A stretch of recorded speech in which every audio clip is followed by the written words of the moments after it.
Amazing grace, how sweet the sound that saved a wretch like me. I once was lost, but now I'm found. Was blind, but now I see. 'Twas grace that taught my heart to fear, and grace my fears relieved. How precious did that grace appear the hour I first believed. My chains are gone, I've been set free. My God, my Savior has ransomed me. And like a flood, His mercy may phone patch tayo later. Later. Amazing grace. Hindi ko nadala yung misal. Sige, yan muna.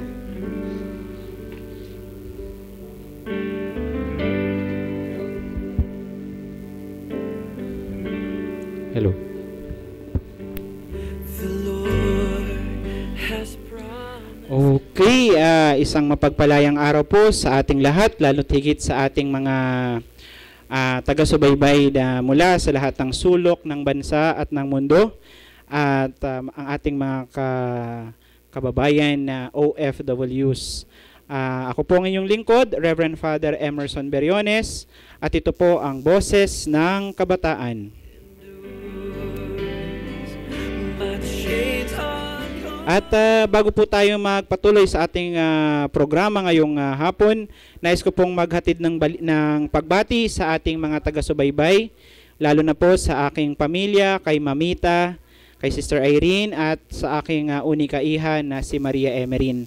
Gayun din po sa aking mga in-laws, ang Bachiller family, sa aking extended family, kay Chester Brasileño and family, at gayon din po sa Akyal family, at sa aking kumpare na nasa Canada ngayon, si Bobby Akyal. Gayon din po, ipinahatid natin ating pagbati sa ating mga kasamahan sa Marikina Youth Leadership Conference, officers and members mula po sa Board of Advisors, Board of Directors, and Public Partners in Service. At gayon din po sa mga kabataan na nasa ilalim ng ating talent development program, ang ating Marikina Youth Dance Squad. Gayun din po ating binabati sa hapong ito ang ating mga kawani at tagapamuno ng lokal na pamahalaan ng Marikina, sa pangunguna ng aming minamahal na Mayor Del R. De Guzman, Vice Mayor Jose Fabian I. Cadiz, Congressman Marcy Teodoro ng District 1, Congressman Miro Kimbo ng District 2, at ang mga city councilors mula sa District 1 and District 2. Gayun din po ang aking pamilya, ang aking business family, ang Stanhome World Marikina Service Center sa pangunguna ng aming presidente ng Stanhome World na Philippines na si Ms. Ina Kyoge.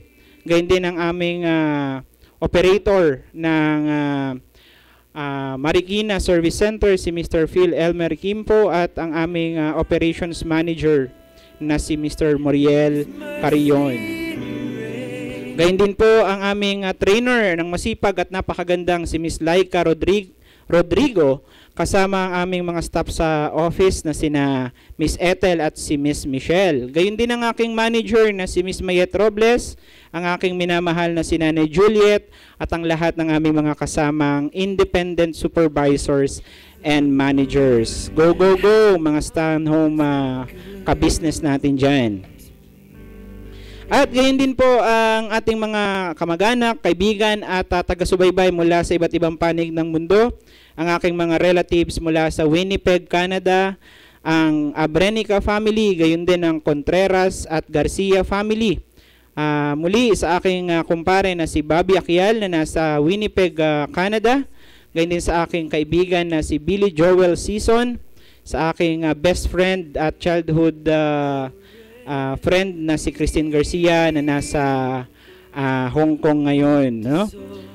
Gayon din ang aking ang pamilya ng aking mga ninong at ninang mula sa California, USA, ang Kimson family kasama sina Ninang Glo, Ninong Rolly, Kuya Powi, Ate Naira, Inkechi, Dondon, and the new members of Kimson family, yung mga apo, no? Dumadami na ang Kimson sa California, USA. Gayon din sa aking Ate Jean Garcia Ocampo at Ate Edna Rodriguez mula sa Cleveland, Ohio, USA. Gayon din po, akin din pong binabati ang mga kaibigan natin mula sa Sangguniang Kabataan Council of Barangay Santa Ana, San Mateo, Rizal, sa pangunguna ng ating magiging panauhing pandangal maya-maya lang po ni Honorable Lihay Flores Salonga, ang kanilang SK Chairman.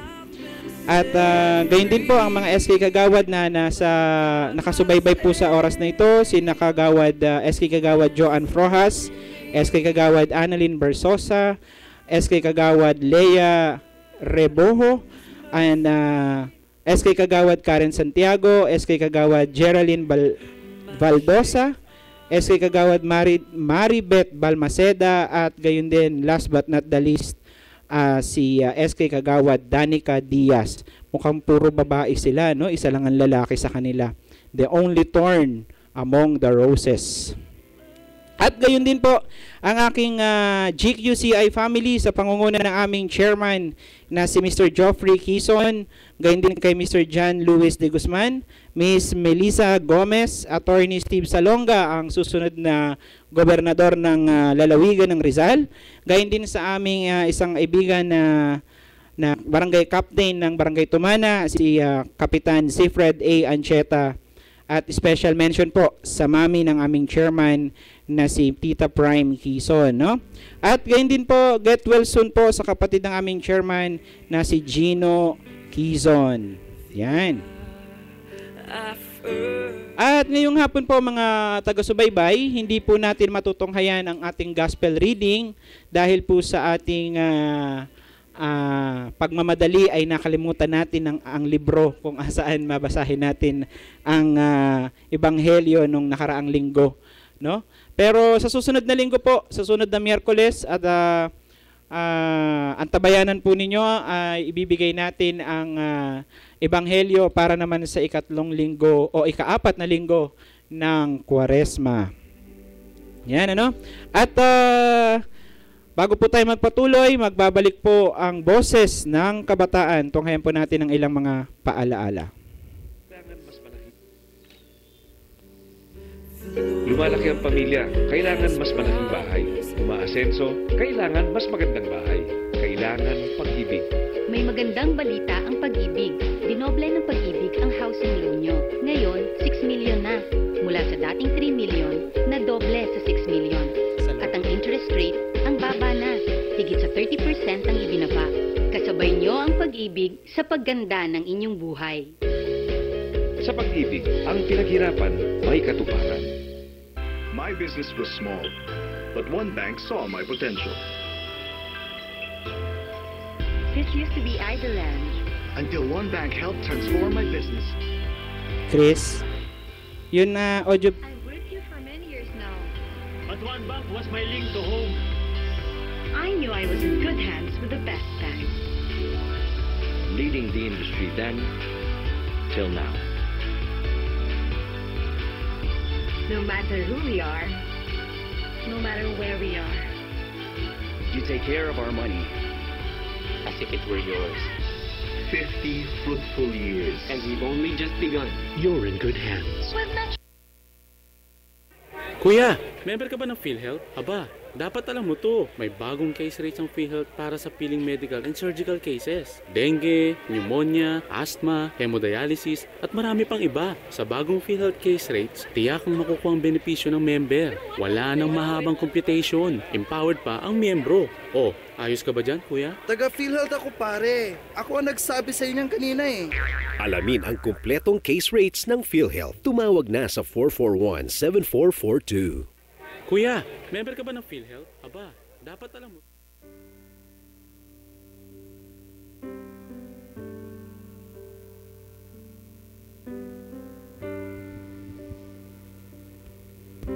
Hello, yan. Okay, at nagbabalik po tayo sa ating boses ng kabataan.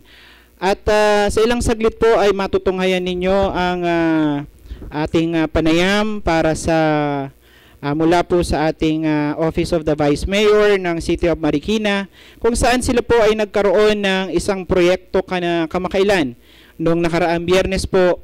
At ito po ay may kinalaman sa anti-drugs project na pinangunahan po ng aming pangalawang punong lungsod na si Dr. Jose Fabian A. Cadiz. At ayun. At maya-maya po tunghayan natin ang ating panayam sa isa sa kanyang mga opisyal o yung mga kawani ng kanyang tanggapan upang maibigay sa atin ang buong detalye ng kanilang mga naging project nung nakaraang linggo, no? At nakakatuwa po at ang ating ilan sa mga nangungunang balita ngayong linggong ito, formal na pong nagsimula kagabi ang conclave o ang conclavis ng mga Colegio de Cardinales ng simbahang Roman Catholic Church, kung saan pipili na po sila at hahalal ng bagong Santo Papa. At nakakalungkot nga lamang ang unang nila kaninang umaga ay hindi pa ho lumabas ang puting usok, kung saan hindi pa po nakapaghahalal. At sa pagkakaalam natin ngayong hapon ay muli silang uupo at sila ay maghahalal na muli, at sana bukas ng umaga ay lumabas na ang puting usok sa chimenea ng Sistine Chapel. At dalangin natin na mahalal ang ating minamahal na pinakabatang kardinal o pangalawa sa pinakabatang kardinal na si Cardinal Chito Tagle, at we will be more proud of being a Pilipino kapag naging Santo Papa ay Pilipino. Ito po ang magiging katuparan ng tinatawag nilang third secret of Fatima, kung saan may Santo Papa na manggagaling sa Pilipinas, no? At malapit na po nating matunghayan ang ating phone patch interview mula sa Office of the Vice Mayor. Sa pangunguna po ng aming minamahal na si Teacher Ramil. Ano? So ayan, pwede ba? Okay. Chris, pakipindot na lang yung C1, line 1. Yan, no? At habang iniintay natin ang tawag ng ating kaibigan mula sa Office of the Vice Mayor, kamakailan din po ay nagdiwang ang buong mundo, lalo na ang Pilipinas, ng tinatawag nating World Women's Month. At kung saan sa amin lungsod ng Marikina bumuo kami ng slogan.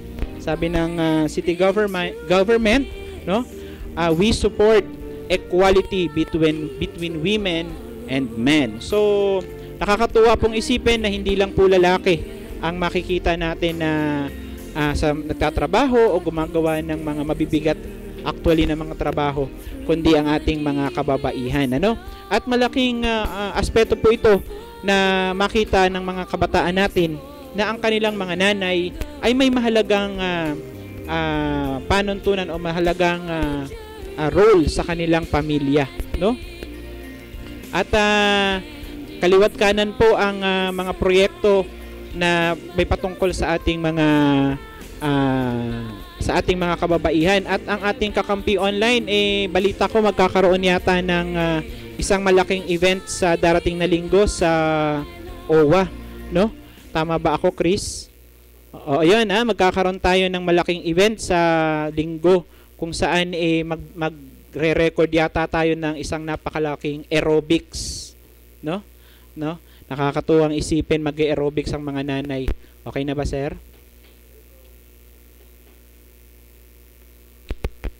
So, ayan, nandiyan na yata. Hello, Sir Ramil, teacher? Andiyan ka na ba? Teacher?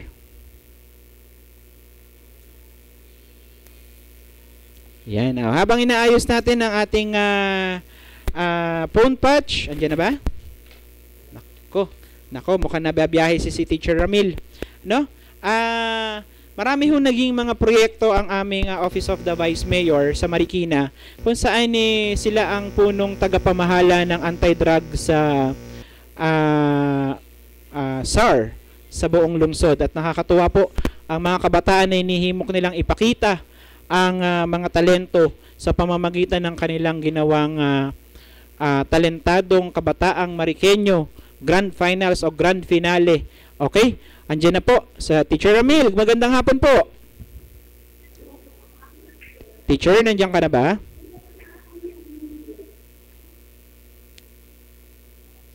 Teacher Ramil, hello. Mukhang nagbabiyahe pa, no? Ayan. So, ayun, 10 kabataan o grupo ng mga kabataan po mula sa iba't ibang kategorya ang naglaban-laban upang ipakita ang kanilang mga talento. O, Teacher Ramil, nandiyan ka na ba? Hello, Sir Teacher? Sir na, teacher pa. Saan ka? Ayaw. Mukhang kasi nasa seminar yan si Teacher Ramil, ano? So, pagpapatuloy po tayo habang kinokontak ang ating phone patch guest na si Teacher Ramil Villarreal mula po sa Office of the City Vice Mayor ng Marikina upang ibahagi sa atin ang makatiting na kwento tungkol sa mga nangyaring kaganapan sa talentadong kabataang Marikenyo kung saan naging guest nila ang performer namin ng Marikina Youth Dance Squad na nag-perform ng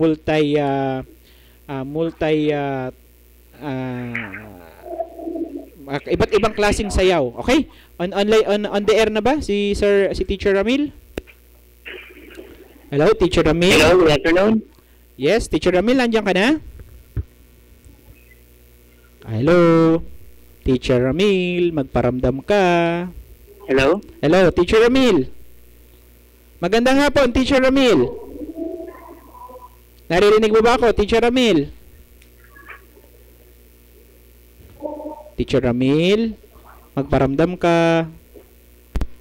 Yun, mukhang nakatulog lang at mainit ang panahon. At nabalitaan ko kahapon, yun daw yung pinakamainit na klima, no?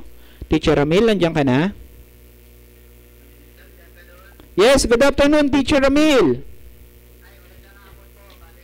Yes, kamusta po ang ating mga proyekto nung nakaraang Biyernes para sa anti-drug abuse projects ng Office of the City Vice Mayor ng Marikina? Yes, we're still active in doing these projects, no? Madami to. And ito nga lang March 8 ay naging successful yung ating talentadong kabataan ng Marikina, Talento kontra Droga, at yun yung pinaka-finals na natin. At yan ay in-sponsoran ng ating Vice Mayor Jose Fabian Icades ng Marikina City na kilala naman natin na anti-illegal drug crusader.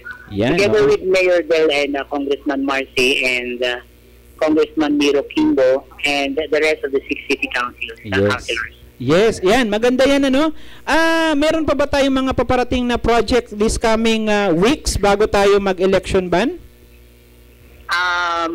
Yung ating project, since na manungkulan ng ating Honorable Vice Mayor Jose Fabian Cadiz as the Action Officer of Marikina Anti-Drug Abuse Council, ay hindi natin inihinto, kundi lalo pang dumadami at nagpapatuloy pa, alang-alang dun sa ating mga constituents at alang-alang din sa ating mga kabataan at mamamayan ng Marikina na sila ay mabantayan. So, before this coming election, sinisikap namin na lalo naming mapagkasya pa yung natitira na lamang na project kasi marami pa siya at yung time konti na lang pero still gusto pa namin gawin. Kaya lang nag-iingat tayo baka mamaya ay dapat wala tayong malabag na batas. Yun, maganda yun, ano? Kamusta naman ang mga proyektong ito ay yung drug symposiums na ngayon ay nagpapatuloy sa mga komunidad, binababa din natin ito at inaabot natin yung marami nating mga kababayan, lalo-lalo na yung mga kabataan natin. We still doing the 3-point shootout for the youth, lalo na ngayon magbabakasyon. Yan, oo, liga. And kumukontak tayo ng mga non-government organizations na gusto pang mag-offer ng kanilang help para ma-implement natin yung mga proyekto laban sa ipinagbabawal na gamot. Yan. Pero noon pa man hanggang ngayon ay walang tigil ang ating opisina para i-kampanya ang pag-iwas sa ipinagbabawal na gamot. Okay. Akala ko ikakampanya na natin si Vice Mayor eh. Kamusta naman ang ating takbuhan sa Marikina?